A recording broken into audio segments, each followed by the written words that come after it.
ময়মনসিংহের ভালুকা উপজেলার মামারিশপুর গ্রামের সংখ্যালঘু পরিবারের 4 সদস্যকে অপহরণ করে জমি দখলের অভিযোগ উঠেছে।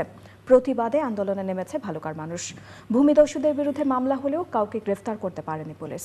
শেখ মহিউদ্দিন আহমেদের পাঠানো তথ্য ও নাজিমউদ্দিন সাইদের তোলা ছবিতে ডেস্ক রিপোর্টটি আমাদের হাতে এসে পৌঁছেছে। দেখুন রিপোর্টটি। ভালুকা উপজেলার মল্লিকবাড়ি ইউনিয়নের মামারিশপুর গ্রামের স্থায়ী বাসিন্দা দাস পরিবার।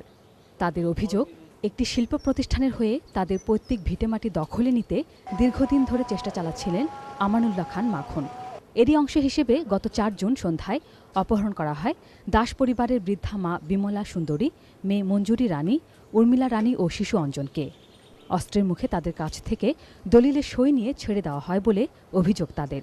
করতে আমার মা, বোন আর আমার বাচ্চা সহকারে 4 জনকে দৌড়া নিচ্ছে। দৌড়া নেয়া গাড়ি তোড়াইছে, চোখ বন্ধ করে মুখ বন্ধ করে কথা কইলে মুখের মধ্যে চাপা দা ধরছে। জমিন কাওলা দেবার কয়, জমিন কাওলা দে দিতে না এই যে দেখ সব এই দেখ সব এর মধ্যে না চোখ মুখ বান্ধা না তার গড় ফালছে। কোন গড় ফালছে তখন এনে চোখ খুলছে, চোখ খুলে কয় যে দলিলে সই দে।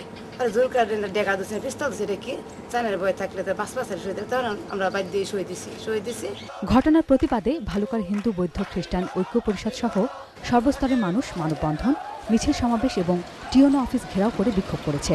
তো আমানুল্লাহ খান এটাতে জড়িত এবং পূর্বেও জড়িত ছিল, সুতরাং তাকে গ্রেপ্তার পূর্বক, দোষী সাব্যস্ত পূর্বক তার যথার্থ বিচার হোক। পরিবারের উপরে যে অত্যাচার এবং নির্যাতন হয়েছে এইটার আমরা সঠিক বিচার চাই। আশা করি তাদের জমিটা আমরা তাদের কাছেই থাকবে, তারা কোনো জুলুমের শিকার হবে। তবে দাস পরিবারের জমি বৈধভাবেই রেজিস্ট্রি হয়েছে বলে দাবি অভিযুক্ত আমানুল্লাহ খান মাখনের। সেই টাকা নিচে রেজিস্ট্রি করে দিয়ে চলে আসছে। তারপরে কি কারণে সেটা বলতেছে আমি বলতে পারবো। দলিল আমি সই করি নাই, তখন তারা আমার বলছে দলিল বাতিল করেন। আমি বাতিল করবো, দলিলই আমি করি নাই, বাতিল কোথায় করবো, বাতিল কি করবো? পুলিশ স্ট্যাম্প জব্দ করেছে। থানায় 2টি মামলা হলেও গ্রেপ্তার হয়নি কেউ।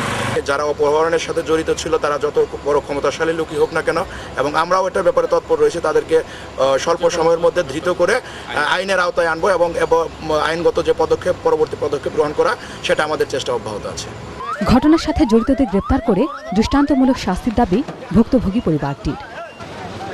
National desk, channel I.